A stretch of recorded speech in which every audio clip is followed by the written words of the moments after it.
आता बातमी नवी मुंबईची आहे, कारण सिडकोच्या टेंडरमध्ये घोटाळा झालाय की काय अशी चर्चा आहे. लाडक्या कंत्राटदाराला खुश करण्याकरता नियमांची मोडतोड केल्याचं म्हटलं जात आहे. एकनाथ शिंदेच्या नगरविकास खात्यात चाललंय तरी काय, हा सवाल आता या निमित्तानं उपस्थित होतोय. MMR क्षेत्रात कामाचा अनुभव असल्याची नवी एक या ठिकाणी अट समोर येताना दिसतीये. हे प्रकरण नेमकं काय आहे ते थोडं समजून घेऊया आपण. सिडकोनं नवी मुंबईतील विमानतळ जवळ कुंदे वहाळ इथं सेंटर ऑफ एक्सलन्स अंतर्गत विकासाकरता टेंडर प्रसिद्ध केलं.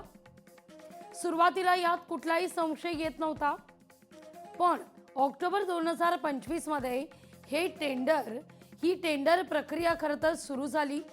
जाहिरात देण्यात आलेली होती या संदर्भात. मात्र दोनही महत्वाचे टेंडर अचानक रद्द केले गेले. शासकीय कारणास्तव हे टेंडर रद्द केल्याचं सांगण्यात आलं.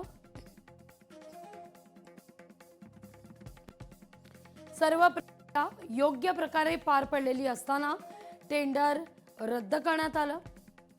नवीन अटी शर्तींसह नवीन टेंडर हे प्रसिद्ध करण्यात आलं. त्यात मुंबई महानगर क्षेत्रातील कामांचा अनुभव ही अट ठेवली. हा बदल कुणी आणि कुणासाठी केला हा मुद्दा आता उपस्थित होतोय. सिडको प्रशासन या निमित्तानं वादाच्या भोवऱ्यात अडकताना दिसतंय.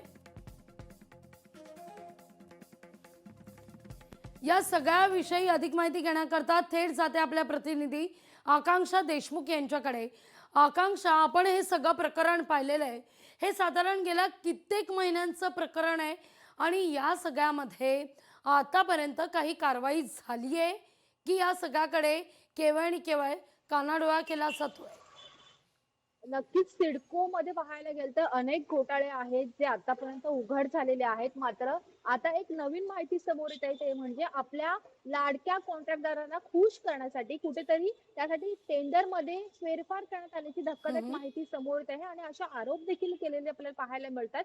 नवी मुंबईतील जे नवी मुंबई विमानतळ जवळ आहे, कुंडे वहाळ आहे, त्या ठिकाणी कुठेतरी सेंटर ऑफ एक्सलन्स हे आंतरराष्ट्रीय एज्युसिटी निर्माण करण्याची प्रक्रिया सुरू करण्यात आली होती आणि त्यासाठी 2 टेंडर हे काढण्यात आले होते, भाग 1 आणि भाग 2.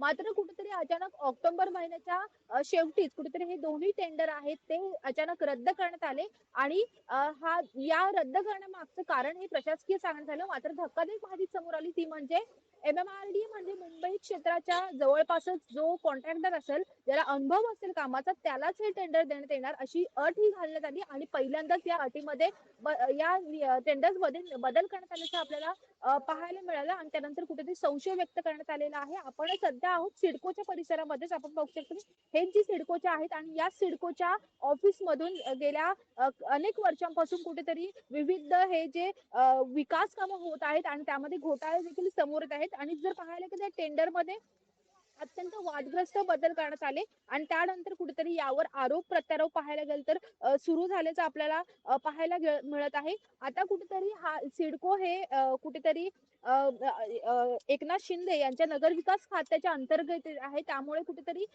नगरविकास खात्याचं याकडे दुर्लक्ष होतोय का किंवा कोणाचं राजकीय नेत्याचं वरदहस्त आहे का, असे आरोप अनेक केले जात आहेत.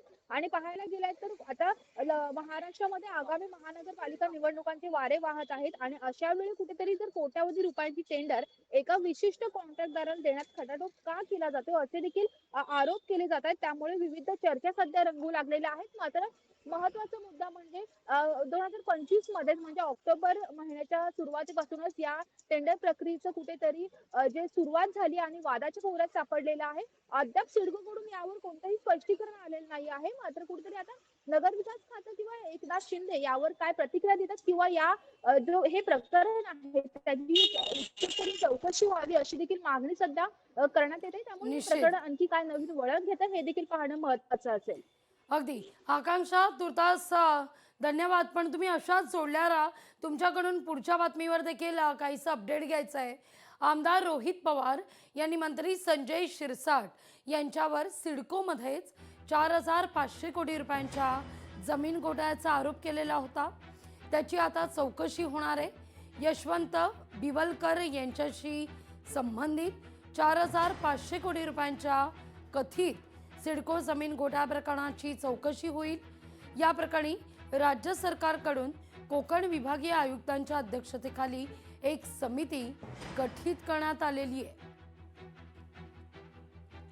आकांक्षा, नेमक्या या प्रकरणाची सुद्धा आता चौकशी होणार आहे। नक्कीच मी पहिल्यांदाच म्हटलं, ज्या प्रकारे सिडकोमध्ये नवीन घोटाळे समोर येत आहे. आपण आताच पाहिलं की टेंडर प्रकरणाचा देखील घोटाळा समोर आहे. त्याआधी रोहित पवारांनी एक घोटाळा समोर आणला होता, तो म्हणजे यशवंत बेवळकर. आणि त्यावेळी जे सिडकोचे अध्यक्ष होते एकनाथ शिंदे यांच्या पक्षातील मंत्री जे संजय शिरसाट यांच्याकडे ते खातं होतं. आणि त्यावेळी कुठेतरी सिडकोमध्ये 450 कोटी रुपयांचा घोटाळा झाला होता. तो रोहित पवार यांनी उघड केला. त्यानंतर आता याची उच्चस्तरीय चौकशी सध्या सुरू करण्याचे आदेश देण्यात आलेले आहेत।